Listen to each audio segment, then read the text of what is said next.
Subscribe now. EU Debates. Look, I've just had breakfast with a whole series of my colleagues, and I was naturally asked what the status was in the context of what the UK have been saying in relation to the Northern Ireland Protocol and the disruption of Brexit more generally. And so certainly the feedback I'm getting is that the EU is rock solid on this issue. Of course, what we want to do is resolve the issues with our friends in the United Kingdom, but they're very supportive of Vice President Šefčovič and of the Irish position that the law is the law. The treaty that we worked out and designed and ratified together is the basis for any agreement and compromise. But look, where we want to be right now is to be negotiating and discussing with the UK how we can resolve the outstanding issues in relation to protocol implementation, how we can respond to the unionist community that have been offended by elements of the protocol, and how we can do that in a comprehensive manner. And certainly the willingness of the European Commission and of Ireland to try to accommodate those concerns is very much there.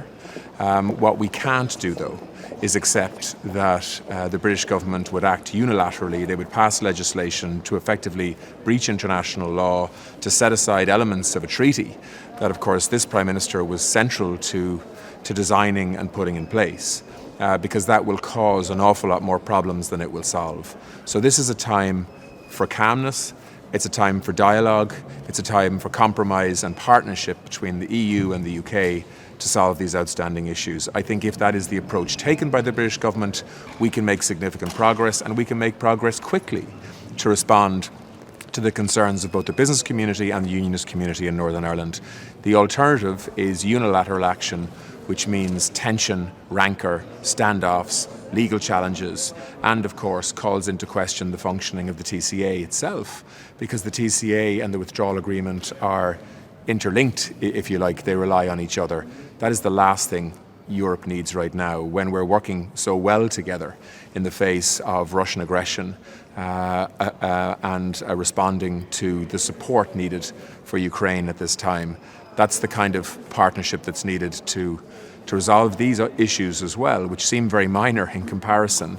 But of course, for people in Northern Ireland in particular, it's important. Minister, is there any hope from the more conciliatory tone from Prime Minister Boris Johnson overnight? Does that suggest that this was more drama internally in the Conservative Party that's just having international ripples? Look, the Prime Minister is in Northern Ireland today, and I hope we'll get a message of a willingness to work together to try to respond to these issues. I mean, there are real issues in relation to the implementation of the protocol that needs the attention of both the UK and the EU working together to make sure that we can respond to concerns on the ground. We know what they are. I've spent a lot of time in Northern Ireland speaking to the business community, the unionist community, and indeed the other parties. So we can't solely be focusing on one community and one political party here. This is about responding to the demands of Northern Ireland as a whole. And let's not forget, Northern Ireland voted against Brexit when they had the opportunity to do so. Northern Ireland, through its representatives, would vote in favour of the protocol tomorrow if asked to do so. But that doesn't mean that we shouldn't be trying to accommodate other opinions, because Northern Ireland is about compromise and trying to find middle ground positions that everybody can live with to maintain political stability there. And that's the approach we need to take at the moment, not unilateral action or threats of unilateral action, which I think is deeply unhelpful.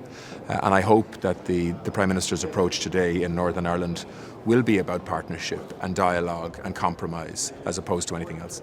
Minister, the next package of sanctions on Ukraine, we know that Hungary has objections. What is your view of Hungary's position, and do you think you can win them over today?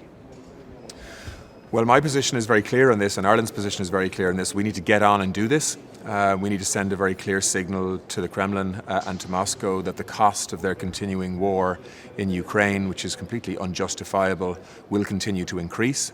And this is about a deterrent to the continuation of war.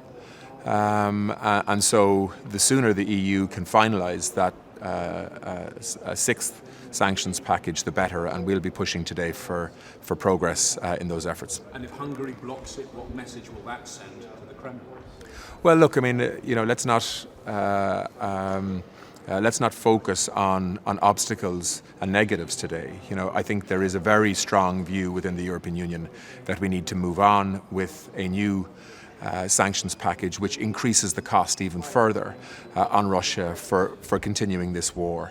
And we need to work with our colleagues to try and find a way forward on that. These are difficult issues for some countries, Hungary included, because of their reliance on Russian oil and gas. And so we understand that these aren't easy decisions. And so that's why the Commission and others have tried to find ways in which we could manage that transition better for countries that are the most reliant on Russian oil and gas. So that's the conversation that's taking place. But I think the political message is clear. The EU wants to do this, and we want to do it as soon as we possibly can. And sir, in the context of an actual war, isn't it almost surreal that we're debating a trade war between two blocs that are supposed to be allies? Sorry, now, are you talking? We're talking about, in the context of a war, we're also potentially debating that the EU, the UK, over this protocol could be locked into a trade war. What message are you sending to people? Isn't it almost surreal that this is happening at this time? Well, look, I think certainly from our perspective, the EU and the UK need to be together at the moment, in partnership, focusing on responding to Russian aggression in Ukraine. Of course, the protocol issues and the Brexit issues have been under discussion for many years now, and we've seen a flaring up in the last week, largely because of media briefing out of London that the UK will move ahead unilaterally if it can't get what it wants on the protocol from the EU. I think that's unhelpful.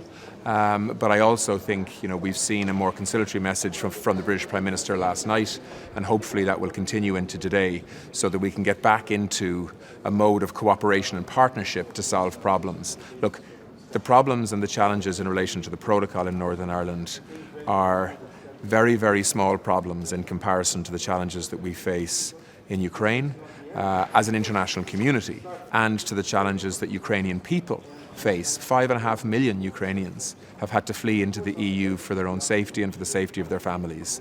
That's what we need to be focusing on together. And UK-EU partnership is central to that response, and that is why other issues, in my view, need to be put into perspective, and we need to find sensible compromises and landing zones that can ensure that we're not having a quarrel over something when there are much, much bigger issues at play in Ukraine right now. Funding for the Palestinian Authority is back on your table again, no progress. Is there anything you could do to try and unblock this? Well, I have to say I am very frustrated about this issue. The position of the vast majority of member states in the European Union is absolutely clear.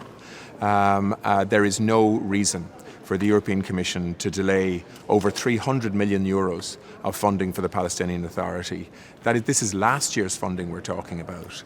And a month ago, Ireland raised this issue. We had a debate on it in the Foreign Affairs Council. Every minister, except one, spoke strongly in favour of the immediate release of that money. And we still haven't had progress on it. And so I will be asking questions again this afternoon in relation to that issue. This is EU money. It's not European Commission money. This is EU money, and EU countries want it released so that the Palestinian Authority can provide basic services to their people. And it shouldn't be delayed any further. And Minister, there's one man blocking this really. It's Commissioner Varhelyi. Do you have a message for him? No, I'm not getting into the personalities of this. The policy is the issue that I'm interested in. The EU plays a really important part in funding basic infrastructure to allow Palestinian communities to live, to trade, to provide public services and so on, whether it's education, whether it's healthcare. These are times of tension in Palestine too, and we've seen that in recent days. And so the European Union should be giving a signal today that this money will be released and that we are there to support basic services on the ground for Palestinian people through the Palestinian Authority. And whatever the blockage is to that, we need to find a way of unblocking it so that we can be supporting stability in another part of the world that is feeling tension right now. Yeah, thank you. Thank you very much.